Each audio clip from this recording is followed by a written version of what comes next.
के बारे में। उस टॉपिक का नाम है रेजिस्टेंस। तो देखते हैं कि रेजिस्टेंस क्या होता है। It is a property of the conductor due to which it opposes the flow of current. ये एक कंडक्टर की प्रॉपर्टी होती है जिससे ये करंट के फ्लो को अपोज करता है, ठीक है। अब एक्चुअल में रेजिस्टेंस क्या होता है, इसकी विजुअलाइजेशन हमारे दिमाग में होनी चाहिए कि रेजिस्टेंस एक्चुअल में होता क्या है, कैसे रेजिस्टेंस आता है कंडक्टर में। तो आइए देखते हैं इसको।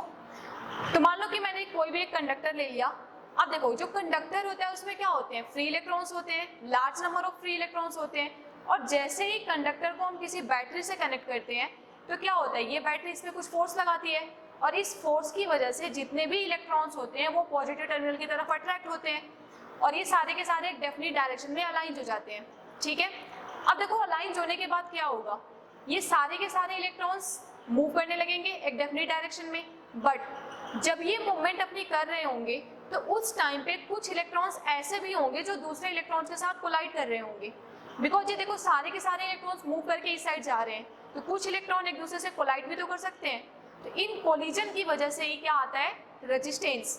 जब ये इलेक्ट्रॉन्स एक दूसरे से कोलाइड करते हैं तो वो एक रेजिस्टेंस क्रिएट करते हैं और वो रेजिस्टेंस क्या करता है, इस करंट के फ्लो को अपोज करता है। तो जितनी ज़्यादा कोलिजन होती है कंडक्टर में उतना ही ज़्यादा कंडक्टर का रेजिस्टेंस भी होता है, ठीक है। अब इसकी एसआई यूनिट क्या होती है, इसकी एसआई यूनिट होती है ओम। हमने सबसे पहले ओम्स लॉ किया था। ओम्स लॉ में हमने डिस्कस किया था कि रेजिस्टेंस को हम V/I के इक्वल भी लिख सकते हैं। मतलब हम रेजिस्टेंस को डिफाइन कर सकते हैं, it is the ratio of potential difference to the current. मतलब पोटेंशियल डिफरेंस और करंट के रेशियो को भी हम रेजिस्टेंस के इक्वल ले सकते हैं। अब क्वेश्चन आता है डिफाइन 1 ओम, जो कि सबसे इंपॉर्टेंट क्वेश्चन है। तो 1 ओम को कैसे डिफाइन करेंगे, बहुत ही आसान सा तरीका है। सिंपली आप पहले R का फॉर्मूला लिखो। R किसके इक्वल होता है, V/I के इक्वल होता है। R की यूनिट क्या होती है, ओम। वोल्ट की यूनिट क्या होती है, वोल्ट। और करंट की यूनिट क्या होती है, एम्पियर। आप सबके साथ 1 लगा दो, ठीक है। अब हमें डिफाइन करना है इस 1 ओम को। तो 1 ओम को कैसे डिफाइन करेंगे, the resistance of the conductor is said to be 1 ohm when the 1 volt of potential difference is applied across the end of the conductor and the current flowing through a conductor is 1 ampere। इसका मतलब क्या है कि किसी भी conductor का resistance 1 ओम तब होगा जब पोटेंशियल डिफरेंस बैटरी का 1 वोल्ट हो और जो करंट यहाँ पे फ्लो कर रहा है वो 1 एम्पियर हो। मीन्स अगर पोटेंशियल डिफरेंस 1 वोल्ट है और करंट सर्किट का 1 एम्पियर है तो कंडक्टर का रेजिस्टेंस कितना होगा, 1 ओम, ठीक है। अब नेक्स्ट हम डिस्कस करते हैं कि कौन कौन से फैक्टर्स होंगे जो रेजिस्टेंस को अफेक्ट करेंगे। तो रेजिस्टेंस मेनली 4 फैक्टर्स पर डिपेंड करता है। सबसे पहला फैक्टर होता है length of the conductor. Resistance length of conductor पे डायरेक्टली डिपेंड करता है। अब कैसे डिपेंड करता है मैं आपको समझा रही हूँ। मान लो कि ये कोई कंडक्टर है और अभी मैंने आपको बताया था कि रेजिस्टेंस किसकी वजह से आता है, due to collision of electrons. अब अगर मान लो कि मैंने इस कंडक्टर की लेंथ को बढ़ा दिया, ये जो कंडक्टर है वो ज़्यादा लेंथ का है, तो जितनी ज़्यादा लेंथ होगी उतने ही ज़्यादा नंबर ऑफ इलेक्ट्रॉन्स होंगे और जितने ज़्यादा नंबर ऑफ इलेक्ट्रॉन्स उतनी ही ज़्यादा कोलिजन और जितनी ज़्यादा कोलिजन उतनी ही ज़्यादा रेजिस्टेंस। तो इसलिए जो रेजिस्टेंस ऑफ कंडक्टर होगा वो डायरेक्टली लेंथ पे डिपेंड करेगा। Second is the area of cross section of the conductor. अब एरिया ऑफ क्रॉस सेक्शन का क्या इफेक्ट पड़ेगा, तो आइए इसको भी समझते हैं। एरिया ऑफ क्रॉस सेक्शन, जितना ज्यादा एरिया ऑफ क्रॉस सेक्शन होगा इलेक्ट्रॉन्स उतने ही ज्यादा दूर दूर होंगे और इलेक्ट्रॉन्स अगर ज्यादा दूर होंगे तो उनमें कोलिजन भी क्या होगी, कम हो जाएगी। इसलिए resistance area of cross section के इनवर्सली डिपेंड करेगा। जितना ज्यादा एरिया उतनी कम कोलिजन और उतना ही कम resistance. Third is the temperature. Temperature का भी रेजिस्टेंस पे इफेक्ट पड़ता है। अगर हम टेम्परेचर को इंक्रीज करेंगे तो अब आप सोच के देखो, अगर किसी भी कंडक्टर में टेम्परेचर को इंक्रीज कर दिया जाए तो क्या होगा, टेम्परेचर का इफेक्ट इलेक्ट्रॉन्स के मूवमेंट पे पड़ेगा।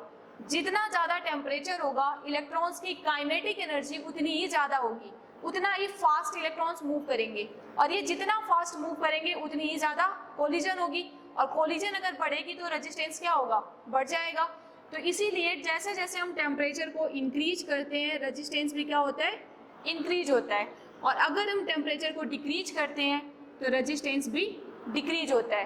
तो किसी भी पर्टिकुलर टेम्परेचर पे अगर हमें रेजिस्टेंस फाइंड करना है, इसका फॉर्मूला होता है RT equals to R naught 1 plus alpha into delta T. ठीक है, नेक्स्ट है नेचर ऑफ मटेरियल, मतलब फोर्थ फैक्टर कौन सा है, नेचर ऑफ मटेरियल का। मीन्स अगर हमारा कंडक्टर अलग अलग मटेरियल का है तो उसका रेजिस्टेंस भी क्या होगा, अलग अलग होगा। नेचर ऑफ मटेरियल का मतलब है रेजिस्टिविटी। अभी हम आगे रेजिस्टिविटी के बारे में डिस्कस करेंगे। ठीक है, तो फैक्टर कितने इफेक्ट करेंगे रेजिस्टेंस को, मेनली 4 फैक्टर्स होंगे। सबसे पहला फैक्टर होगा length of the conductor, means directly proportional to the length, जितनी ज्यादा लेंथ उतना ज्यादा resistance. Second is the area of cross section of the conductor, resistance is inversely proportional to the area of cross section, जितना ज्यादा area of cross section उतना कम resistance. Third is the temperature, जितना ज्यादा temperature उतना ज्यादा resistance. Fourth is the nature of material, means material पे depend करेगा कि मटेरियल कैसा है। अगर अलग अलग मटेरियल्स होंगे तो उनकी रेजिस्टिविटी भी क्या होगी, अलग अलग, उनका जो रेजिस्टेंस भी होगा वो अलग अलग होगा। ठीक है, अब अगर हम इक्वेशन फर्स्ट और सेकंड को कंबाइन करें, तो अगर फर्स्ट और सेकंड को कंबाइन करेंगे तो इक्वेशन क्या मिलेगी, R is directly proportional to L by A। अब यहाँ से अगर हम प्रोपोर्शनलिटी का साइन हटाते हैं तो एक कांस्टेंट आता है और इस कांस्टेंट को हम बोलते हैं रो। क्या बोलते हैं, रो। और इस रो का एक नाम है, क्या नाम है, इलेक्ट्रिकल रेजिस्टिविटी। इस इलेक्ट्रिसिटी चैप्टर में इस रो की वैल्यू क्या होगी, कौन सी क्वांटिटी रिप्रेजेंट करेगा, ये रिप्रेजेंट करेगा इलेक्ट्रिकल रेजिस्टिविटी को। इलेक्ट्रिकल रेजिस्टिविटी को ही स्पेसिफिक रेजिस्टेंस भी बोलते हैं। ठीक है, तो या तो आप स्पेसिफिक रेजिस्टेंस बोलो या फिर इलेक्ट्रिकल रेजिस्टिविटी बोलो, दोनों सेम बात है। तो एक तरह से जो रेजिस्टिविटी है वो क्या है, एक कांस्टेंट है, बिकॉज ये प्रोपोर्शनलिटी के साइन को हटाने से आया है। ठीक है, अब डिस्कस करते हैं कि रेजिस्टिविटी क्या होती है। तो आइए यहाँ पे देखते हैं रेजिस्टिविटी क्या होती है।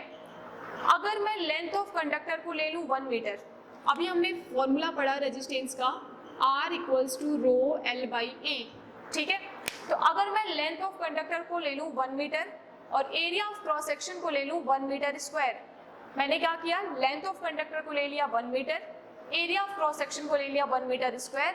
अब देखो अगर आप दोनों को 1 1 पुट करोगे तो क्या रेजिस्टेंस रेजिस्टिविटी के इक्वल आ जाएगा। तो इस कंडीशन पे जो R होगा वो रो के इक्वल आ जाएगा।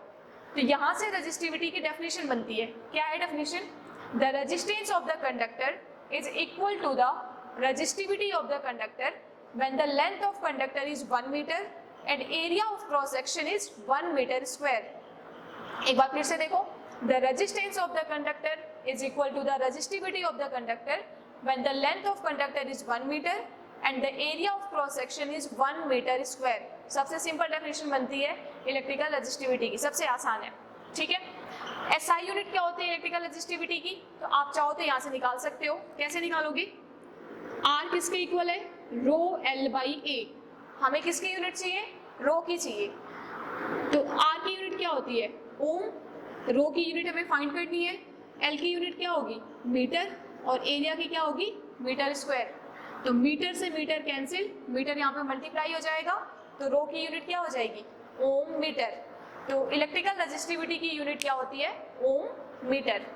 अब कौन कौन से फैक्टर्स हैं जो रेजिस्टिविटी को अफेक्ट करेंगे, तो रेजिस्टिविटी को सिर्फ 2 फैक्टर्स अफेक्ट करते हैं, that is the temperature and the nature of material. देखो अभी हमने रेजिस्टेंस के बारे में डिस्कस किया था, रेजिस्टेंस में टोटल 4 फैक्टर्स थे, length, area, temperature and nature of material. लेकिन रेजिस्टिविटी में सिर्फ 2 फैक्टर्स आएंगे, टेम्परेचर और नेचर ऑफ मटेरियल।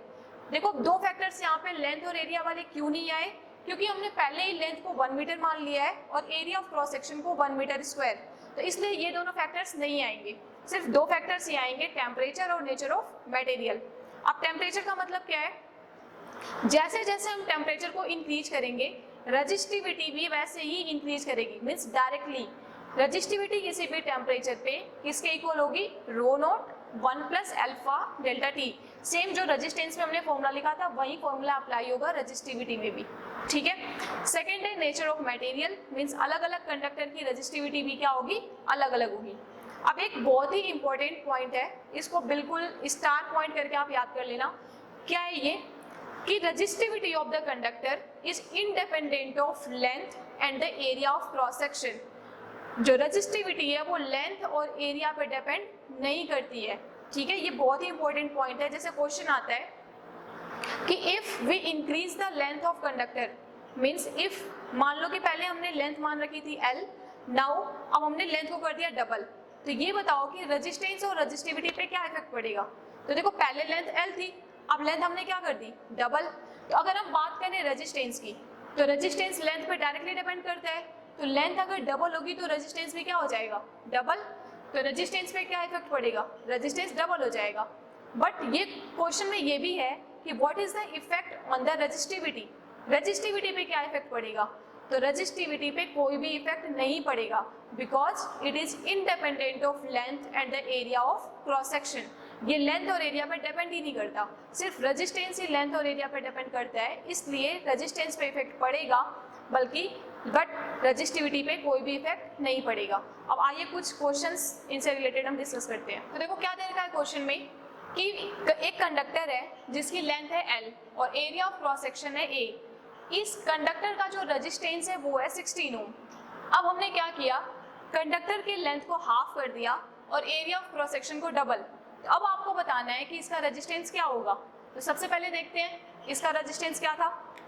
तो अगर हम किसी भी कंडक्टर का रेजिस्टेंस निकालें तो रेजिस्टेंस का फॉर्मूला क्या होता है, रो L बाई ए। अब देखो क्वेश्चन में ये भी गिवन है कि दोनों कंडक्टर सेम मटेरियल के हैं।